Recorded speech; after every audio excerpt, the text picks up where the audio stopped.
옛날에 여자가 예쁘면 고시 삼관왕이랑 다름이 없다는 소리가 있잖아요. 지금이야 여자도 능력이 중요하다곤 하지만 그래도 아직까지는 여전히 여자가 얼굴이 예쁘면 그만한 대우를 받는 세상이라고 생각합니다. 특히 제가 젊었을 적에는 더욱더 그랬죠. 동네에서 거짓말 조금 보태서 저 좋다고 쫓아다니는 남자들이 한 트럭이었습니다.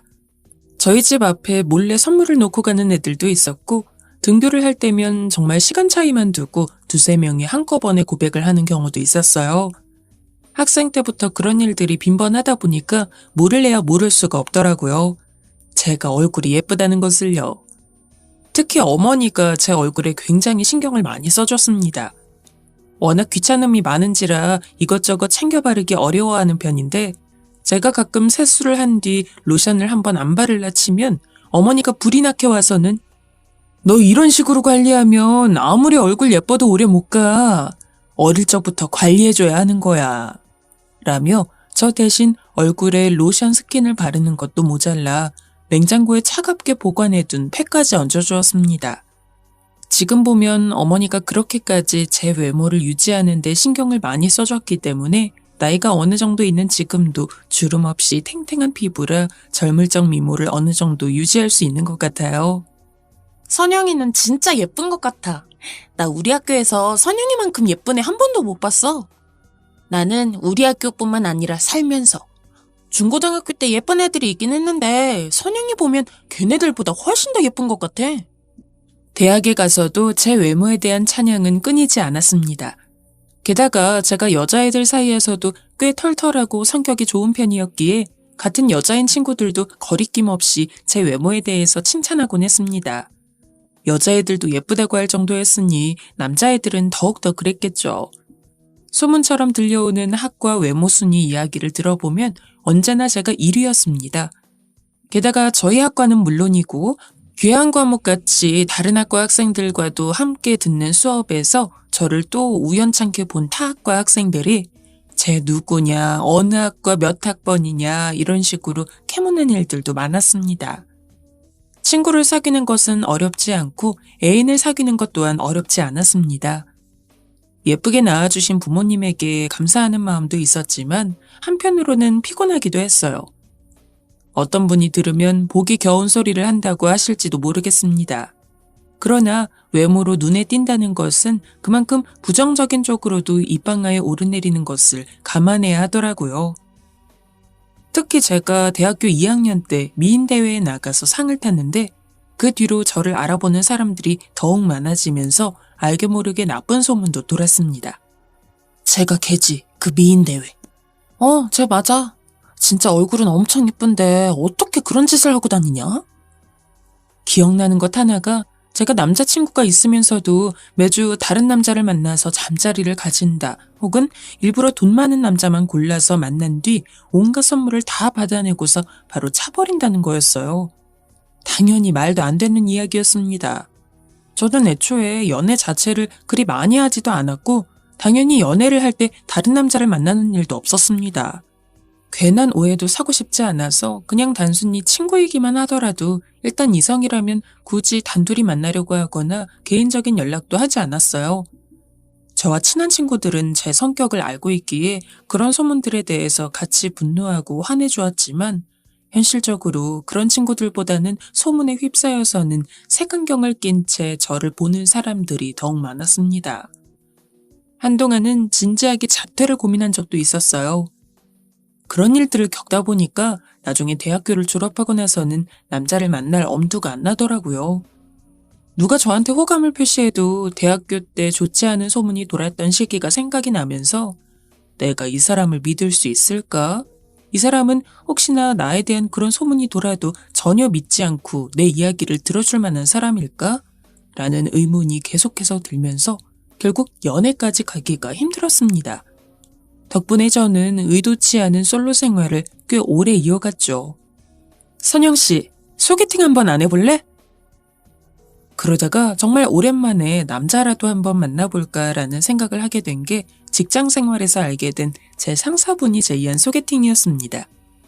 그전에도 소개팅 제의가 정말 많이 들어왔어요. 친구로부터 한번 가볍게 만나보라는 권유를 받기도 했고, 아니면 상대방 남자가 어떠한 경로로 저를 알게 된 뒤 친구에게 저를 소개시켜 달라고 직접적으로 부탁을 해서 이야기를 전해들은 적도 있었죠. 하지만 한 번도 수락하지 않았습니다. 당시에는 대학교 때의 충격에서 벗어난 지가 얼마 되지도 않았어서 누구를 만난다는 게 정말 큰 용기가 필요했어요. 그러나 대학을 졸업하고 1년, 2년, 사회생활을 하다 보니까 시간이 약이라고 그때 일도 이전보다는 훨씬 더 희미해졌죠. 그러던 중에 저를 굉장히 아껴주시는 상사분이 소개팅 이야기를 꺼낸 거였습니다. 당시 저는 29살이었어요.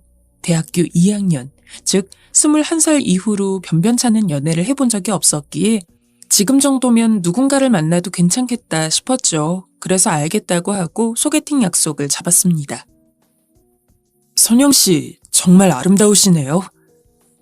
소개팅하기 전에 상사로부터 대충 남자가 어떤 사람인지에 대한 정보는 알고 있었습니다.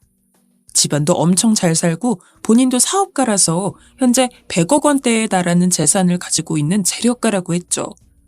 솔직히 처음에는 상사분이 그냥 조금 오버를 보태는 거라고 생각했습니다. 근데 막상 만나보니 왜 100억 원대 재력가라고 했는지 알겠더라고요. 정말 머리가 발끝까지 명품이 아닌 게 없었습니다. 게다가 몰고 다니는 차만 해도 거의 수억 원대에 호가하는 스포츠카였죠. 심지어 대화를 하다 알게 된 건데 그런 차가 한두 대가 아니라고 했습니다. 돈이 많아도 너무 많다 보니까 오히려 부담스럽더라고요. 만약에 그냥 적당히 전문직이고 어느 정도 잘 사는 수준에 속했다면 저도 속된 말로 땡 잡았다고 생각했을 겁니다.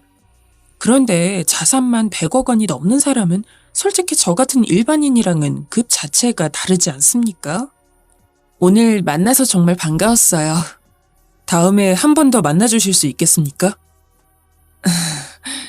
죄송해요. 저한테 재훈 씨는 너무 과분한 사람인 것 같아요. 재훈 씨라면 분명 더 현명하고 좋은 여자 만나실 수 있을 거예요. 그래서 남자의 애프터 신청도 정중하게 거절을 했습니다. 하지만 남자는 제가 마음에 들었는지 그렇게 헤어지고 나서도 꾸준히 연락을 하며 부담 갖지 않아도 되니 한 번만 더 만났으면 좋겠다. 이대로 연락을 끊기에는 너무 아쉬울 것 같으니 한 번만 더 생각해달라 등등 저에게 만남을 애걸복걸했습니다. 누구한테 매달리기는커녕 자신한테 매달리는 여자들을 수십 명은 있을 것 같은 사람이 저한테 그렇게까지 이야기를 하니까 내심 기분은 나쁘지가 않더라고요. 하지만 진짜로 또 한 번 만남을 가지는 것은 별개였기에 한 달 정도는 그냥 전화나 문자로 연락을 하면서 고민만 해봤습니다. 그러나 남자의 마음이 전혀 변하지 않길래 그래, 한 번만 더 만나보자 하고서 데이트 날짜를 잡았죠. 선영씨, 이거 저 만나주셔서 주는 선물이니까 너무 부담 갖지 말고 받아주세요. 남자는 저를 꼬시기 위해서 선물 공세를 하기로 마음을 먹은 것 같았습니다. 글쎄, 두 번째 데이트 때 무려 500만 원이 넘는 명품 가방을 들고 왔더라고요. 당연히 안 받는다고 했습니다. 그런데 어떻게든 쥐어주는 통에 하는 수 없이 받았는데 그날 가방뿐만 아니라 호텔 레스토랑에서 점심과 저녁 식사를 하고 자기가 개인적으로 가지고 있는 별장이 있다면서 그 별장까지 드라이브를 가기로 했습니다. 많이는 아니더라도 지금껏 연애를 몇 번 해봤지만 늘 저랑 비슷한 환경에 있는 비슷한 또래의 남자들만 만나왔던지라 그렇게까지 극진히 대접받는 데이트를 해본 적이 없었는데 돈이 많은 연상의 남자로부터 이런 식으로 금전적으로 하나 걱정될 것 없는 데이트를 즐기다 보니까 이래서 사람들이 돈 많은 남자 찾는구나 싶더라고요. 데이트를 마음먹은 것은 첫 번째가 어려웠지 두 번째는 그렇게 어렵지 않았습니다. 제가 속물이기도 했고 그렇게 큰 돈을 써가면서 저한테 애정을 갈구하는 남자도 마음에 들었어서 두 번째 만남 이후로는 남자의 데이트 신청을 거부하지 않고 받아들였습니다. 만약에 제가 조금만 더 개방적인 사고방식을 가지고 있었다면 남자는 아마 기꺼이 저를 데리고 해외여행이라도 다녀왔을 거예요. 당시 남자와 연애하면서 받았던 선물만 해도 억 단위는 웃을 정도였으니까요. 게다가 남자가 준 선물에는 명품만 있는 게 아니었어요. 요즘 가상화폐 열풍이 식긴 했지만 아마 나중에 가면 지금보다 값어치가 훨씬 오를 거예요. 내가 몇 개 줄 테니까 이거 꼭 가지고 있어요. 지금 가상화폐 붐이 일어났다는 건 다들 아실 겁니다. 특히 가장 유명한 게 비트코인이죠. 3, 4년 전 비트코인 열풍이 잠깐 불어서 알고는 있었는데 가격이 폭락해 300만 원 정도 할 시기였었어요. 그리고 당시 남자가 저한테 비트코인 10개를 줬었죠. 그때 돈으로도 3천만 원어치나 했기 때문에 절대 적은 돈이 아니었습니다. 남자가 IT 계열 쪽에서 사업을 하는 사람이라 그런지 그런 쪽에 정보력이 있는 편이었는데 저야 그런 쪽과는 전혀 인연이 없는 사람인지라 그냥 주니까 받았지 사실상 가상화폐에 대한 어떤 가치는 전혀 모르는 상황이었어요. 아무튼 그만큼 남자에게 엄청 좋은 대우를 받으면서 데이트를 했습니다. 솔직히 그동안 받은 것도 있고 저도 그렇게까지 함께 지내면서 시간을 보내다 보니까 자연스럽게 호감이 생기긴 하더라고요. 그래서 만난 지 6개월 만에 남자와 사귀게 되었습니다. 선영씨, 저는 선영씨랑 결혼까지 생각하고 만나는 거예요. 절대 가벼운 마음 아닙니다. 당장 결혼하자는 건 아니지만 제 마음이 이 정도라는 건 알아주셨으면 해요. 사실 남자가 저를 꼬시려고 이것저것 선물해 줄 때부터 생각을 하긴 했습니다. 단순히 사귀는 것만 원하는 건 아닐 거라고요. 아니나 다를까 연애한 지 얼마 되지 않아서 남자는 저와 결혼하고 싶다는 의사를 밝혔습니다. 말은 당장 결혼 안 해도 된다고 하지만 그 이후에는 가끔 데이트를 하다가 사이좋아 보이는 가족을 보면 저랑 선영 씨도 언젠가 저런 가정을 이루겠죠? 라며 은근슬쩍 저와의 결혼을 한 번도 못 박는다거나 그런 류의 말들을 많이 했죠. 정말 사랑이라고 할 정도로 남자를 좋아하는 건 아니었습니다만 여러 가지 조건을 따져봤을 때 당연히 저한테 과분하고 넘치는 사람이었어요. 특히나 부모님은 제가 이 정도의 남자를 만난다고 하자 쌍수를 들고 환영하셨죠. 특히 어머니가 말이에요. 그렇게 돈 많은 남자 찾기 힘들다. 이왕 사귀게 된 거 빨리 이야기해서 결혼까지 하렴. 엄마랑 아빠는 무조건 찬성한다. 지금이야 여자가 30이 넘어서 결혼을 해도 그렇게 늦는다는 생각이 안 들었지만 저 때는 아직 30 넘어서까지 여자가 결혼을 안 하면 노처녀라는 소리를 듣기 십상이었습니다. 30대 초반이었던 저는 알게 모르게 부모님으로부터 결혼에 대한 압박을 받고 있었는데 마침 저한테 좋은 상대가 생기니 부모님은 하루가 멀다 하고 결혼을 이야기했죠. 얼마 지나지 않아서 부모님 그리고 남편의 소원대로 저희는 결혼 약속을 하게 되었습니다. 저희 부모님은 앞서 이야기했듯이 전혀 반대 없었어요. 제가 남자친구를 데리고 인사를 간다니까 그 전날부터 갈비찜이며 해물탕이며 온갖 요리들을 다 준비해서는 다음날 정말 상다리가 부러지도록 밥을 차리며 우리 선영이 잘 부탁해요 라고 인사하셨죠. 하지만 문제는 시부모님이었습니다. 저희 집은 가난하진 않았지만 그렇다고 해서 절대 잘 산다고는 할 수 없었어요. 그렇다고 제가 그렇게 능력이 있는 편도 아니었죠. 객관적으로 봤을 때 제가 남보다 나은 점은 얼굴 하나였습니다. 그걸 알고 있었기 때문에 내심 남편처럼 잘 사는 집의 부모님이면 제가 그렇게 며느리로서 탐탁지 않을 것 같다고 예상은 했어요. 그래, 결혼을 생각하고 있다고? 그리고 제 예상은 들어맞았죠. 누가 봐도 좋은 집에서만 평생을 살아온 우아한 사모님 같은 이미지의 시어머니, 그리고 누군가의 발밑에 있다기보다는 누군가를 발밑에 두고 내려다보는 것이 익숙해 보이는 시아버지. 원래대로였으면 저랑 한평생 연관도 한 번 없을 법한 분들이었습니다. 저에 대해서 이것저것 묻던 시부모님은 저희 집이 그다지 부자도 아니고 그렇다고 해서 제가 특별히 학벌이 엄청 좋거나 능력이 있는 것도 아니라는 걸 알게 된 후로 정말 눈에 띄게 안 좋아진 표정으로 제가 무슨 말을 해도 대충대꾸를 했습니다. 어머니, 아버지, 저 정말 선영 씨랑 결혼하고 싶어요. 이 여자가 아니면 안 될 것 같다는 생각을 하고 있어요. 그나마 남자가 제 편을 들어주며 어떻게든 저와 결혼을 하고 싶다고 이야기해주는 것만이 위안이었습니다. 그러나 시부모님은 절대로 만만하지 않았죠. 그래도 교양이 있으신 분들이라 제 면전에선 이야기를 안 했지만 나중에 슬쩍 전해 듣기로는 절대로 결혼은 안 된다면서 극구 반대를 하신 모양이었습니다. 그러나 남편이 적극적으로 저와 결혼을 하겠다고 매달렸고 저도 몇 차례 더 시부모님을 찾아가서 인사를 드린 덕에 간신히 결혼을 할 수 있었습니다. 신혼집은 시댁에서 그리 멀지 않은 60평형 아파트였어요. 그리고 이는 남편이 본인이 개인적으로 가지고 있는 돈으로 마련해 주었습니다. 저보고 손에 물 묻히지 말라고 가정부도 고용을 했고 매주 주말이면 저를 백화점으로 데려가서 괜찮은 거 있으면 사라면서 명품 쇼핑을 해주기도 했죠. 친구들을 만날 때면 정말 남자 잘 만났다면서 완전 사모님이 된 저를 부러워하는 애들이 많았어요. 하지만 그 행복은 채 2달을 가지 못했습니다. 당신 제정신이야? 남자가 밖에서 일하다가 늦을 수도 있지. 그걸 가지고 지금 나한테 뭐라고 그래? 그렇게 사랑한다고 결혼하자고 애걸복걸하던 모습은 온데간데 없었고 정말 사람이 완전히 돌변을 했습니다. 순간 얼굴만 같은 다른 사람일 거란 착각이 들 정도요. 진짜 매일같이 욕을 안 들은 날이 없었어요. 집에 있으면 집에 있는다고 욕을 하고 나가면 나간다고 욕을 했죠. 어떻게든 좋은 말로 잘 이야기를 하면서 화를 안 내게 해보려고 했지만 소용이 없었어요. 심지어 술을 마시고 온 것도 아닌 제정신인 상태에서 저한테 온갖 욕설을 퍼붓는데 진짜 정신적으로 너무 힘들더라고요.